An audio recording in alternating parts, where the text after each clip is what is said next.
Okay, saksak natin po. Ayan. Ayan guys. Success po yung ginawa natin. Ayan. Milaw na siya. Ayan.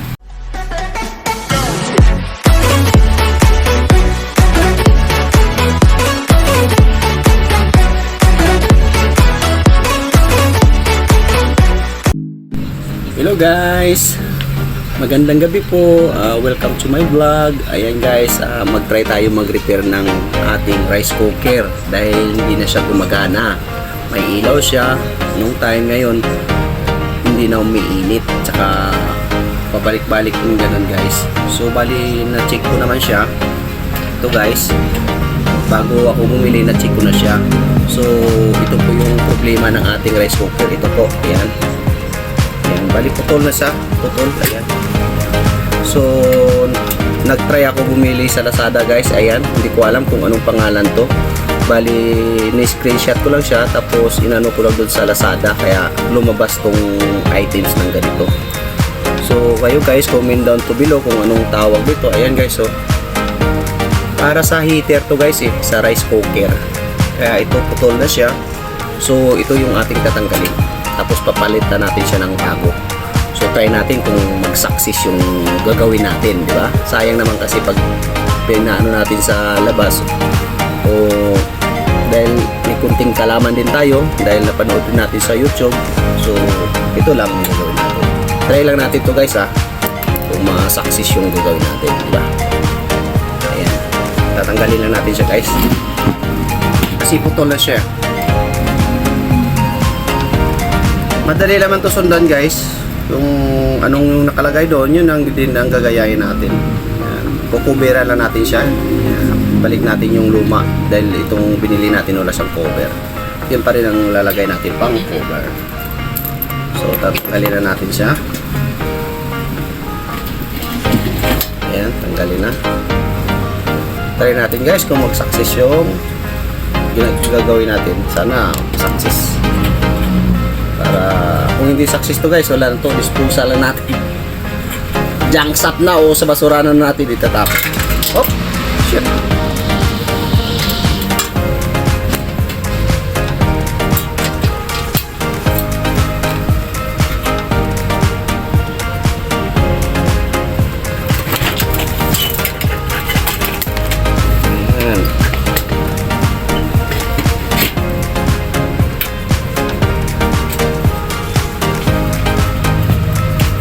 Load lang kayo guys. Dahil yung pag-repair ng mga kunting bagay lang, yan, manonood na lang kayo sa YouTube guys. Yan, magkakaroon kayo ng kunting kalaman.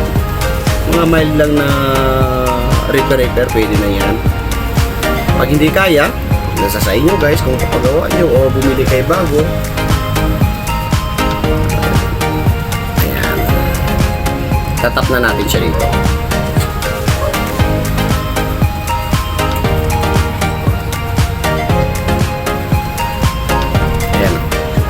Siya, di ba? Lagyan natin ng nut.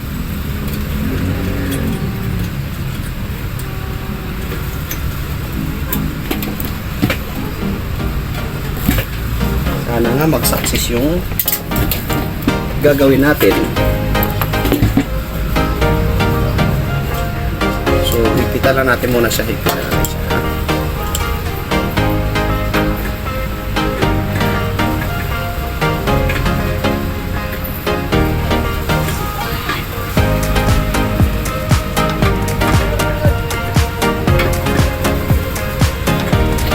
Nung binili ko to guys, matagal na to, siguro yung pandemic, yung rice cooker to.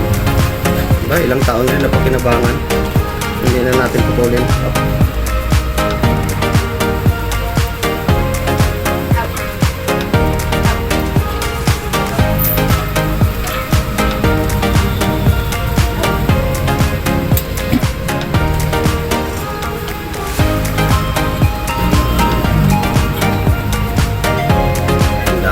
Kasi hindi naman tayo sanay sa paggawa.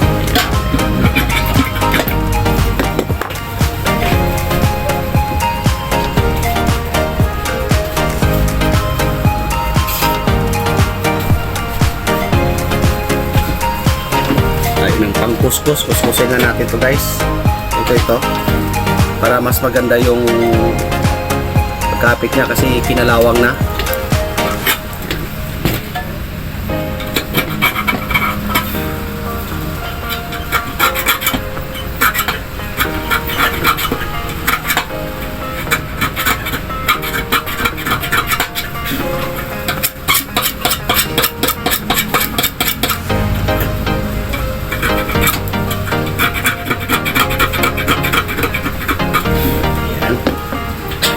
So, kapit na natin.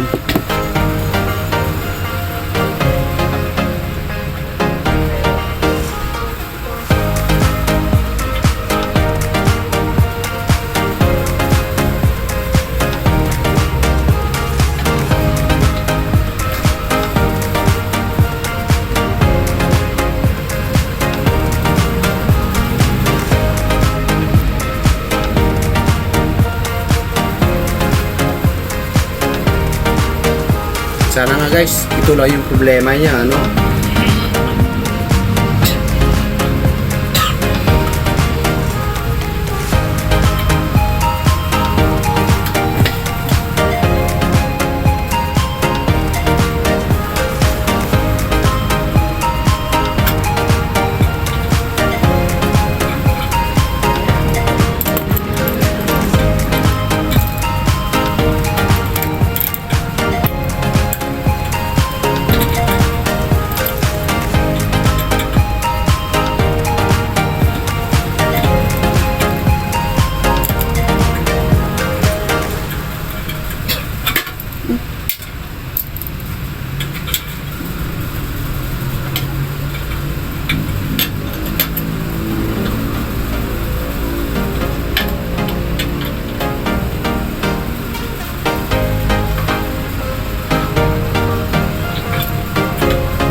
Dati kasi yung microwave, nagawan ko rin ng paraan. Nagawa ko rin siya. Ito naman, posible naman, di ba? Wala naman mawala guys pag try lang.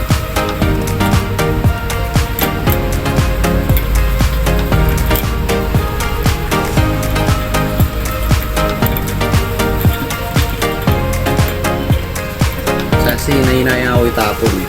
Gawin ko sana iyawan. So nung binuksan ko kasi siya, nakita ko na yun ang problema. Naputol yung ano niya. Parang suloy na ito, parang ano siya eh. Hindi ko alam kung anong tawag nito. Kayo na lang guys, mag-comment down below kung anong tawag doon.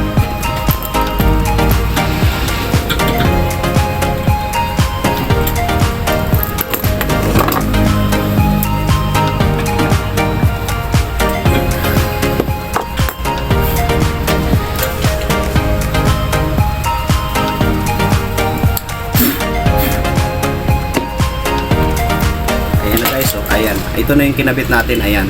Bali, sobrang haba kasi yung ano, pinasok ko na sa loob, ito yung kinabit natin, ayan. So, tatakpan lang natin siya guys, para matis natin kung success yung ginawa natin.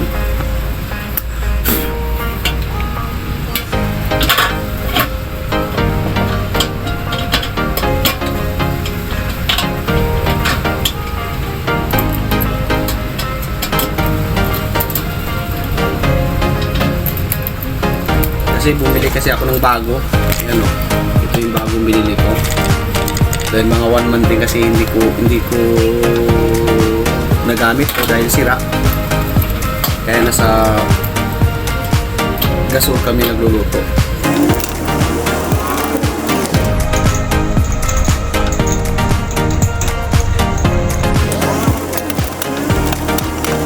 Bali, ang nabili ko na items yun, nasa 111 lang guys.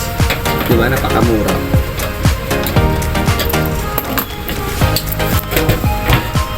Sana success. Ginawa natin kung success ba siya. Ayan guys, yan, di ba? Naka-warm na siya. Di ba? Naka-warm na. So, tatry natin siya i-cook. Didiin lang natin po guys yung ano niya, ito. Yung bilog sa gitna. Ayan, didiin lang natin siya. Ayan. Tapos, pipindutin na natin siya. Ayan guys. Ayaw pa rin. So, kulang pa yata siya sa adjust. Na-adjust lang natin siya guys.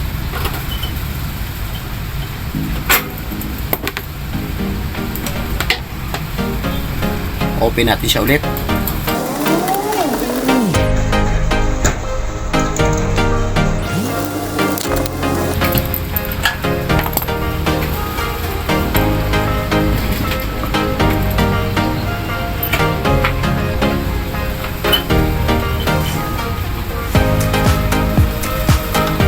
Iangat natin siya konti para lumapat yung switch.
Kulang pa siya guys, kunti pa. So ano gagawin natin ito, babaklasin na lang natin siya guys. Baklasin natin siya. So baklasin natin siya dahil hindi siya gaano malapat. Ayan, babaklasin natin ito siya guys. Yan.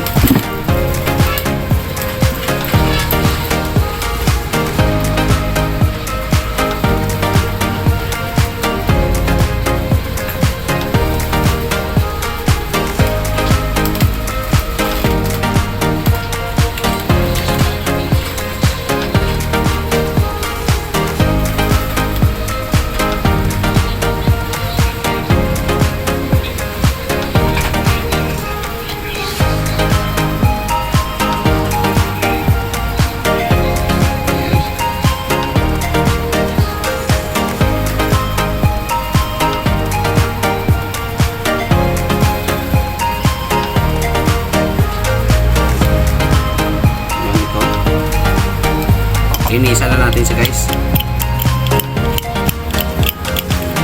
Tapos iangat na natin sa konti. Ayan. Tapos babalik natin siya.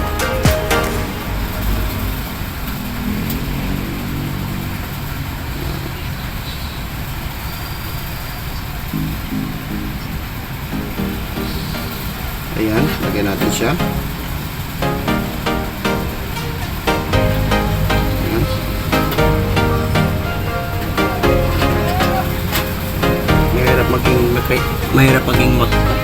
Mahirap maging technician na hindi naman technician, di ba? So, try natin guys, wala naman nawawala po.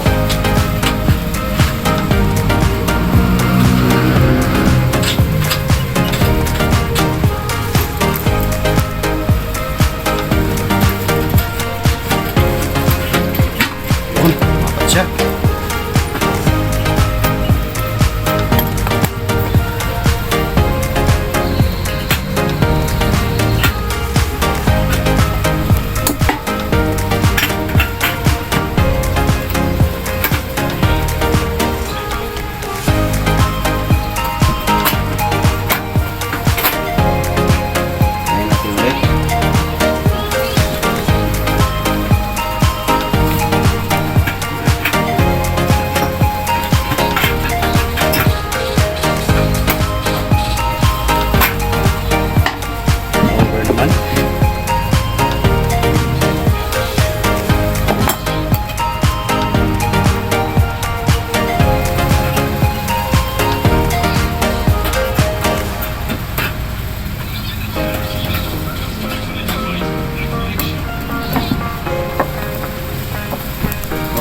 tuloy-tuloy din siya. So, ating i-adjust ng ano. Kailangan perfect. Gawa natin.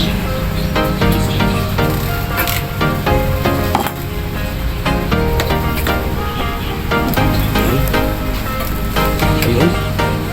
Nag-process siya.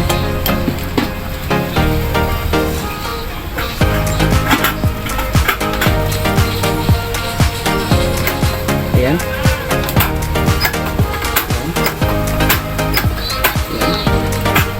Okay na siya guys. So takpan natin muli para sure na yung ginawa natin, di ba? Konting adjustment lang. Tansya-tansya lang siya guys. Dahil wala naman tayong pagsukat. Basta kung anong mayroong kalaman kahit kunti lang, magagawa ng paraan. So bunutin lang natin. Balik natin yung may wagang takip.